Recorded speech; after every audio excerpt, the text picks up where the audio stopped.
Smokey here. So, is everyone okay? Did you have a nice weekend? I hope so. Something about weekends. I'm retired. Uh, what can I tell you? I was once wealthy. I'm not anymore, but I did get to retire. Because I'm an old man now. So, but I feel young. I just want to say that most of my podcasts are about 4 to 5 minutes at the most. Some of them are 3 because I get in and I get out. I don't want to waste anyone's time. This is not one of those podcasts where you talk a lot or bring people to interview. No, I don't have it in me to stay there an hour talking, and I sure wouldn't subject anyone to hearing me for an hour.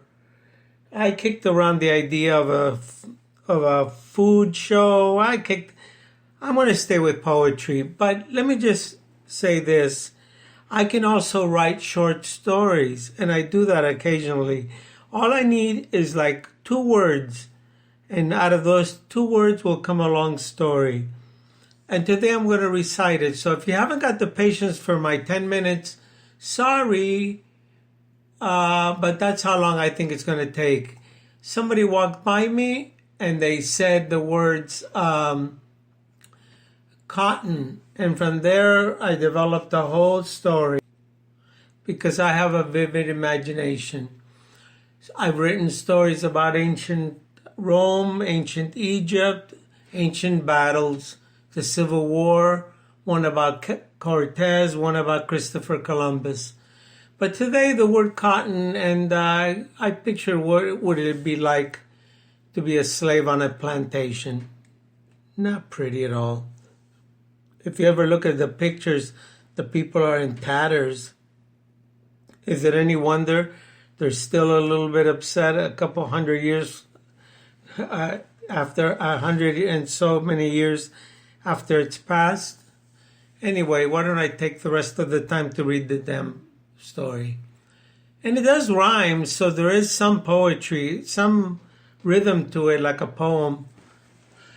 Here goes. I wake up early about 4 a.m. with my wife of my same age. Together we prepare our daily meals. The work begins early. We must pick the master's cotton. We must meet our quota or else we will be punished unmercifully. I must say this. I look up to the sky and I ask out loud, who on God's green earth will protect us on this fine day? You never came down from your adobe, not even once, O Lord. I've been a slave since I can remember and in all that time I have been on earth, no one has shown me any kindness. No, not even once has it come around.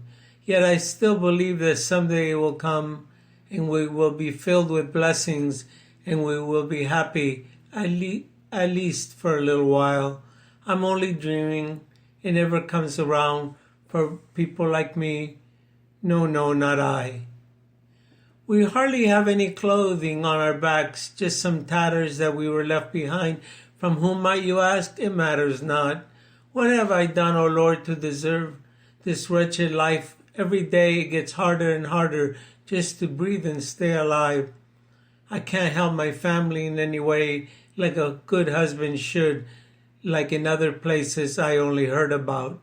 I'm powerless and humiliated every day. The only thing that truly matters is what the Master says. And pity from him, don't hold your breath.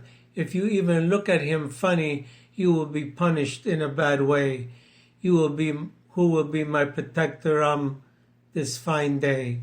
I heard from a passerby that in other plantations about, they treat their slaves well. On Sundays they're allowed to rest. And for them they built a small church and a school for them to learn and play. Those are the lucky folks. They sing the old Negro songs from a long time ago, before you were taken from our home lands like cattle and animals. I remember my mama saying to me, don't go near the water. If only I listened at least for a little while. No one there seems to mind anyway at all. This other plantation is not anywhere where I'm at. Not that is a for sure. Ours is a hellhole. The master lives from the labor of our backs. I'm now getting old. I can't seem to catch up with my heavy load. I can hardly do the work. What will become of me? I haven't a clue, and that is simply put. I heard some news from a runner. There is talk of freedom for all. A man named Jim Brown, a man of God's light, has come along and is rowing the boat for us all, making people look at what we have become. Slavery is just not right. I also heard that there were white folks that they're trying to set us free, but it's going to take a long time. I won't be here anymore, but my children will, and that is all I long for. In order to set us free, it will take a long outdrawn war. Am I the only one that sees this, that white folks in the South, they rather die than to see us free at all?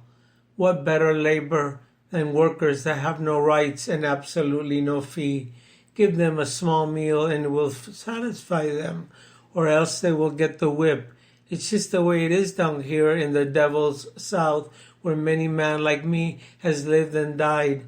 Never once say one day of happiness, it just passed them by. Oh Lord, look down upon this sorry excuse of a man. You see I've been broken many, many times. Please, let me know if my days in this story of life will be to my ending days. Help our people, set them free, and one day perhaps they will be part of the fabric that binds us all in this wonderful country. One more thing, Lord. No man should own another. It's a crime and an injustice. I tell you, this is so. You will not stand for this. Who will give us a reaching hand? I heard the North is where the civilized people live. I heard this, but only God knows what the truth is. You see, I'm in my poor cabin waiting for my end. It's a shame I won't get to see at least one more day. 8 minutes. Please share. And if you want my book, it's on Amazon. Plug.